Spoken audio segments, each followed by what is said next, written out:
Na praia de Paraty, entre as pedras do antigo cais, ainda se vê manchas escuras que a maré nunca conseguiu apagar. Ali, na madrugada de 14 de maio de 1888, Joana Cabinda degolou 10 feitores com facão de cortar cana, deixando as correntes ensanguentadas espalhadas pela areia. A notícia da Lei Áurea havia chegado pelo vapor da tarde, mas os carrascos juraram embarcar uma última remessa antes do amanhecer. Antes de continuar, comenta tua cidade e a hora exata no teu relógio. Agora. O Trapiche de Paraty era o último porto seguro do contrabando de pessoas escravizadas no litoral sul fluminense. Enquanto a corte celebrava a abolição, os barracões da Praia do Pontal ainda guardavam 60 almas esperando o navio negreiro Esperança do Sul. Os registros da Câmara Municipal mostram que o comerciante português Antônio Pereira Brandão havia pago adiantado por mercadoria adicional, que chegaria, independente de lei nova. Joana conhecia cada tábua podre daquele cais. Aos 40 anos, carregava no corpo as marcas do ferro de marcar da fazenda Santo Antônio e no peito a determinação de quem sobreviveu ao método Brandão. O português tinha o costume de queimar a letra B nas costas das pessoas escravizadas com ferro aquecido em brasas de café, enquanto repetia: marca de Brandão não sai nem com morte. Nos livros de tombo da fazenda constam 847 pessoas marcadas, entre 1870 e 1888. A conspiração começou na Irmandade do Rosário dos Pretos, onde Joana era irmã de devoção desde 1883.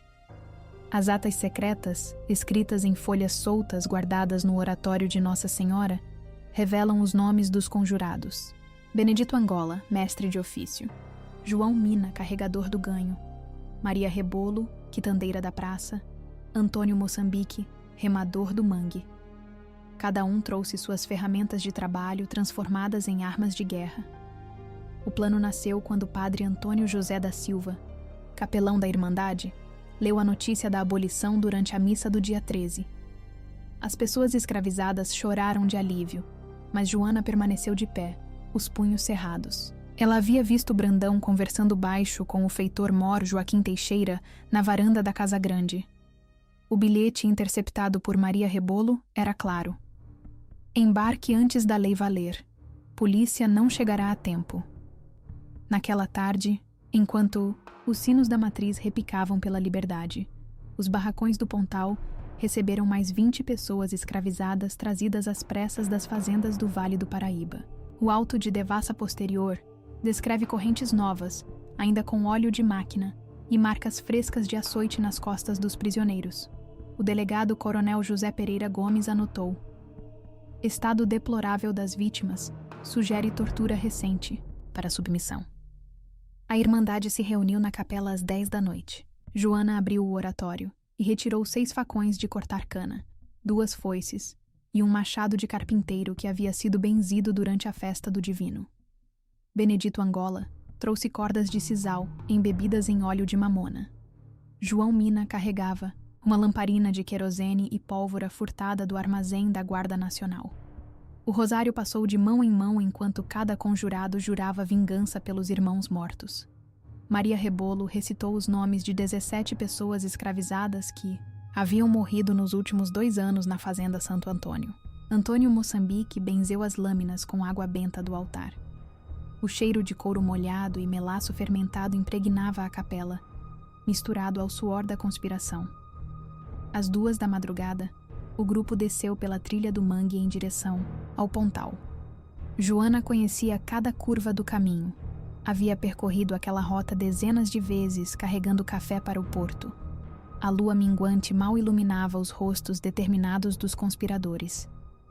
Benedito Angola levava nas costas uma bolsa, de couro com ferro de marcar aquecido em brasas portáteis. O primeiro feitor a morrer foi Joaquim Teixeira. Joana o esperou na porta dos barracões, escondida atrás de um tonel de cachaça. Quando ele saiu para verificar as correntes, ela cravou o facão na nuca com um golpe certeiro.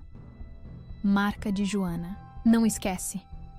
Sussurrou antes de cortar a garganta do homem que havia torturado centenas de pessoas durante 15 anos de carreira. Os gritos acordaram os outros feitores, mas já era tarde. João Mina invadiu o barracão principal brandindo 2 foices enquanto gritava: "Lei da chibata acabou!" Degolou 3 homens em menos de 1 minuto, seus corpos despencando sobre as correntes que eles mesmos haviam forjado.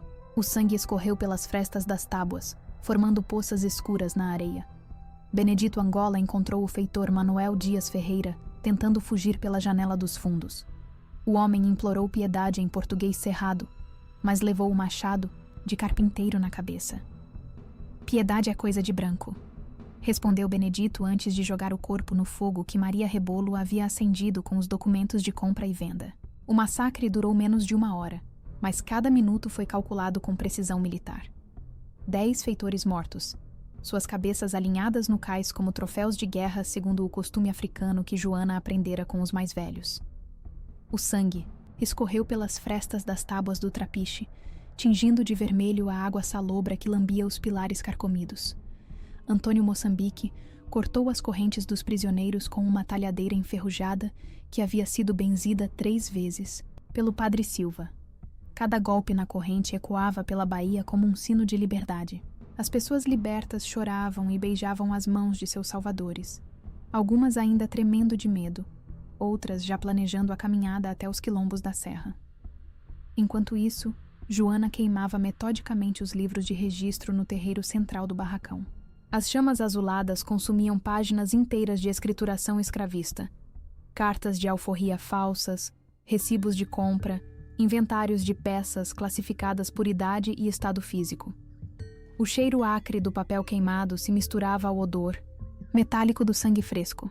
O fogo devorou 847 nomes, 847 histórias de sofrimento transformadas em cinzas que o vento espalhou pela baía. Entre os documentos destruídos estava o Caderno de Castigos de Joaquim Teixeira, onde constavam 1.247 aplicações de chibata registradas entre janeiro e maio de 1888. Cada entrada trazia nome da vítima, motivo da punição e número de chibatadas aplicadas. Maria Rebolo encontrou no escritório do feitor Mor uma gaveta secreta contendo moedas de ouro e uma lista com nomes de compradores de pessoas escravizadas em Cuba e no Uruguai. A rede de contrabando estava documentada em detalhes: rotas marítimas, preços por cabeça, subornos pagos a autoridades portuárias. Tudo foi consumido pelas chamas da justiça popular. As pessoas libertas seguiram pela restinga em direção ao quilombo do Campinho, mas a fuga foi organizada em 3 grupos separados para confundir possíveis perseguidores. Maria Rebolo guiou o primeiro grupo, composto por 20 mulheres e crianças, pela trilha mais segura que margeava o rio. Conhecia cada pedra daquele caminho desde menina, quando fugia para pescar lambaris nos poços profundos.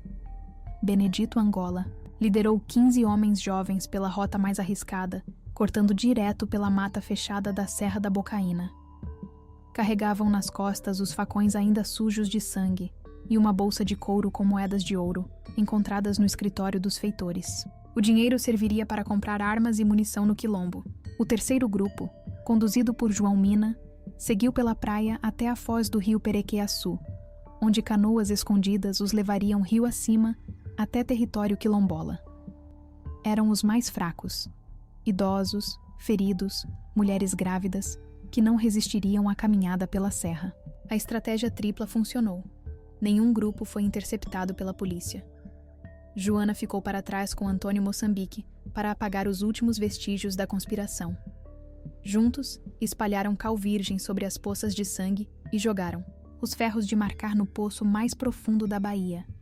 Cada ferro pesava 3 quilos e havia sido forjado especialmente para marcar carne humana com eficiência máxima. O último ato simbólico foi cravar no mastro principal do cais uma tábua de jacarandá com a inscrição gravada a punhal: "Livres por lei e por braço.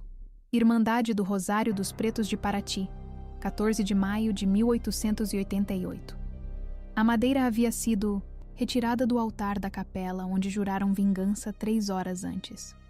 Quando o sol nasceu, tingindo de dourado as águas da baía, a praia do Pontal parecia um campo de batalha abandonado. O silêncio era quebrado apenas pelo som ritmado das ondas, quebrando sobre os corpos dos feitores e pelo grasnado nervoso dos urubus que começavam a circular sobre a carnificina. O cheiro acre de sangue coagulado se misturava à maresia e ao aroma doce de flores de pitanga que desabavam da mata. Um pescador madrugador, Severino das Dores, chegou ao cais às 5:30 da manhã para verificar suas redes de pescar. Encontrou um cenário que o perseguiria pelo resto da vida. Correntes empilhadas numa pirâmide perfeita no centro do terreiro. Cada elo cortado com precisão cirúrgica, que revelava o uso de ferramentas profissionais. Os ferros de marcar haviam sido atirados ao mar, mas ainda se via suas formas distorcidas no fundo raso da enseada. Severino correu até a vila para alertar as autoridades, mas encontrou a cadeia local vazia. O único soldado havia desertado, na semana anterior levando arma e munição. O telegrafista José Moreira da Silva estava bêbado desde a véspera, celebrando a abolição com cachaça de alambique. A primeira mensagem oficial sobre o massacre só foi enviada ao meio-dia, quando o comerciante português Manuel Teixeira conseguiu acordar o funcionário.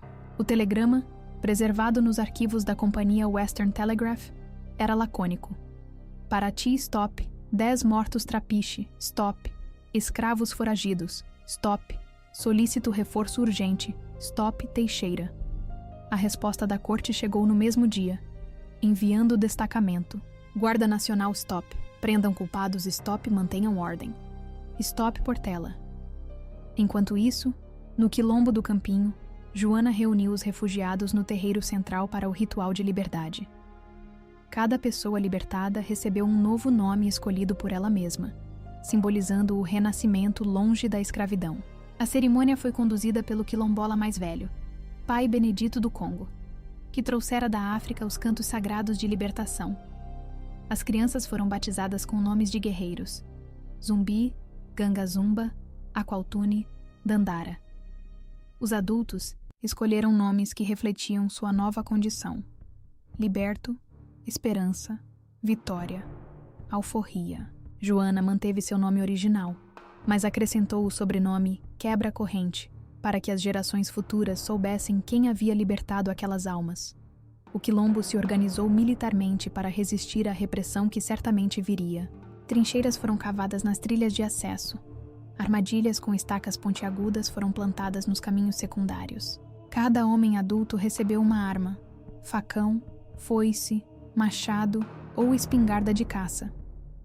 As mulheres aprenderam a preparar munição caseira, misturando pólvora com pedaços de ferro. A primeira patrulha da Guarda Nacional chegou ao quilombo do Campinho, 5 dias após o massacre. Eram 12 soldados comandados pelo tenente-coronel Antônio da Silva Jardim, veterano da Guerra do Paraguai, conhecido pela brutalidade contra índios e quilombolas. Encontraram apenas casas vazias e fogueiras ainda fumegantes. Os refugiados haviam sido alertados por vigias postados na serra. A notícia do massacre chegou ao Rio de Janeiro 3 dias depois, por telégrafo. O presidente da província do Rio de Janeiro, conselheiro Francisco Portela, despachou: investigar matança de Paraty com urgência. Risco de contágio rebelde em outras localidades. O delegado coronel José Pereira Gomes partiu da corte com 20 soldados da Guarda Nacional.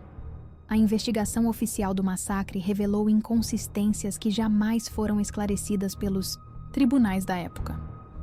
O delegado coronel José Pereira Gomes chegou de trem à Barra do Piraí e seguiu a cavalo até Paraty, acompanhado de um escrivão, um médico legista e 20 soldados armados com rifles Comblain importados da Bélgica. O auto de corpo de delito descreve ferimentos compatíveis com lâminas de grande porte manejadas por pessoas experientes. O livro de tombo da Fazenda Santo Antônio apresentava 2 versões contraditórias sobre a morte de Joaquim Teixeira. A primeira entrada, com letra firme, registrava seu óbito em 12 de maio por febre amarela fulminante. A segunda, escrita com tinta diferente e caligrafia trêmula, anotava: morto por escravos rebeldes em 14 de maio durante tentativa de fuga coletiva. O inventário dos bens de Antônio Pereira Brandão, redigido pelo tabelião João Batista Pereira e datado de 16 de maio, listava 10 escravos fugitivos avaliados em 800 mil réis cada um. mas não fazia qualquer menção aos feitores mortos, nem aos 847 nomes queimados nos registros. A omissão deliberada sugeria a tentativa de encobrir a extensão da operação escravista clandestina. A ata da Câmara Municipal de Paraty, do dia 15 de maio, não contém qualquer referência aos eventos sangrentos do Pontal. Em compensação, dedica 3 páginas aos preparativos da Festa de Ação de Graças pela Lei Áurea, incluindo gastos com fogos de artifício e bandas de música. A contradição entre celebração oficial e massacre popular revela o abismo entre as duas realidades da abolição. O processo criminal 847-1888 da comarca de Angra dos Reis lista 23 testemunhas arroladas, mas apenas 7 prestaram depoimento. As outras fugiram da região ou morreram em circunstâncias misteriosas antes de serem ouvidas. O pescador Severino das Dores foi encontrado afogado na Bahia 3 semanas após descobrir os corpos, apesar de ser exímio nadador conhecido em toda a costa sul fluminense. O médico legista Dr. Joaquim Murtinho de Oliveira, formado pela Faculdade de Medicina da Bahia, produziu laudo detalhado sobre as 10 mortes. Concluiu que os ferimentos foram produzidos por lâminas de 30 a 40 centímetros de comprimento, manejadas com conhecimento anatômico preciso. Todos os golpes atingiram artérias vitais ou a coluna cervical, causando morte instantânea. O interrogatório do padre Antônio José da Silva durou 3 dias na cadeia de Angra dos Reis. Durante todo o tempo, negou conhecer Joana Cabinda. Pessoalmente, apesar das atas da Irmandade do Rosário comprovarem sua participação ativa na comunidade desde 1883. Quando confrontado com as evidências documentais, alegou que assinava papéis sem ler por confiança cristã nos paroquianos. O padre Antônio José da Silva foi preso sob acusação de incitar rebelião, mas foi solto por falta de provas após 15 dias. Durante o interrogatório, negou conhecer Joana Cabinda, apesar das atas da Irmandade comprovarem sua participação ativa na comunidade. O processo criminal desapareceu dos arquivos da comarca de Angra dos Reis em 1892. Joana Quebra-Corrente nunca foi capturada, transformando-se numa lenda viva que aterrorizava fazendeiros de todo o Vale do Paraíba. Testemunhas juraram tê-la visto nas feiras de Cunha vendendo facões com cabo de jacarandá, em Taubaté comprando pólvora com moedas de ouro, em São Luís do Paraitinga recrutando homens livres para expedições libertárias, sempre acompanhada de um grupo armado que a tratava como comandante militar. O relatório do capitão do mato João Nepomuceno Silva, especialista em caçar pessoas escravizadas fugitivas, descreve com frustração sua presa mais esquiva. Negra, de 40 anos, 1,70 m de altura, cicatrizes nas costas formando desenho de letra B, comanda bando de 15 a 20 foragidos armados com facões e espingardas, extremamente perigosa. Evita emboscadas com astúcia militar. Recompensa dobrada para informações. A rede de apoio construída por Joana se estendia por 6 municípios da província fluminense e paulista. Quitandeiras levavam recados cifrados, remadores transportavam fugitivos, ferreiros forneciam armas, vendeiros ofereciam esconderijo. O código era simples: 3 batidas na porta seguidas de uma pausa e mais 2 batidas. A resposta correta era: quem busca a liberdade encontra irmãos. Entre julho e setembro de 1888, foram documentados 17 ataques a fazendas atribuídos ao grupo de Joana. O padrão era sempre o mesmo: invasão noturna, eliminação dos feitores mais violentos, destruição dos documentos de posse, libertação das pessoas escravizadas. Nunca tocavam na casa grande ou nos bens pessoais dos proprietários. A violência era cirúrgica e simbólica.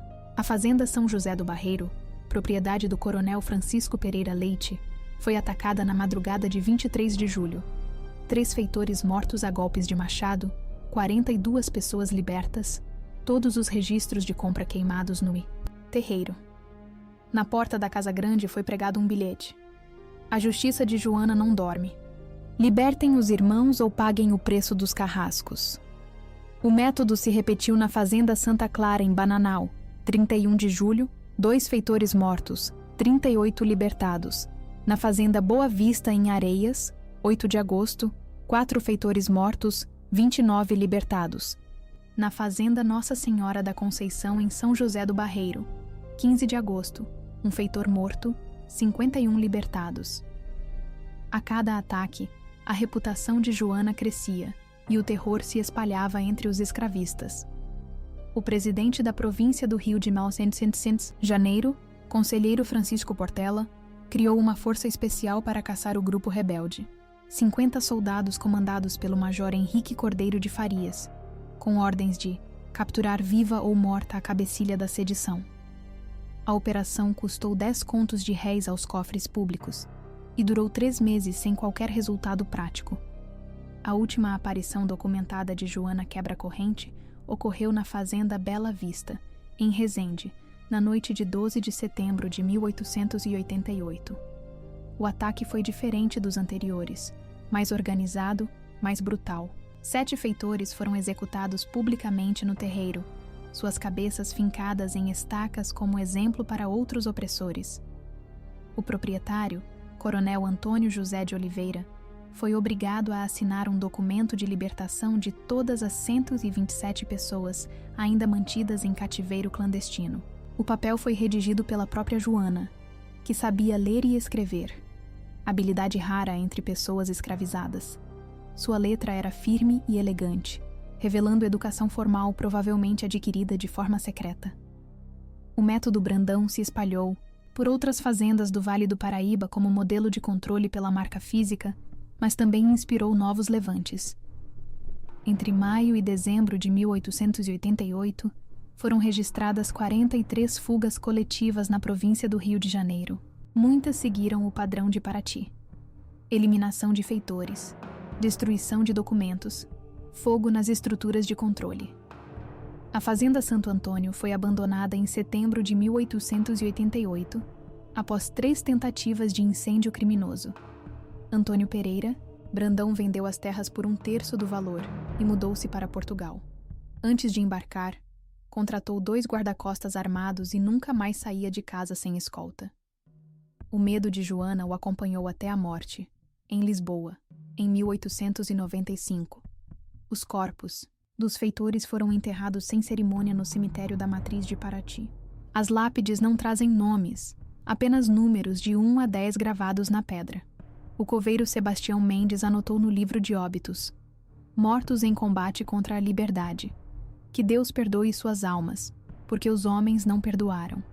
Se essa história te alcançou, deixa um comentário com o nome da tua cidade natal e compartilha com quem precisa conhecer essa verdade. Ative as notificações para não perder os próximos casos. A Irmandade do Rosário dos Pretos continuou ativa até 1920, sempre guardando o segredo dos eventos de maio de 1888. Maria Rebolo morreu em 1912 e foi enterrada com o rosário que havia benzido as armas da conspiração.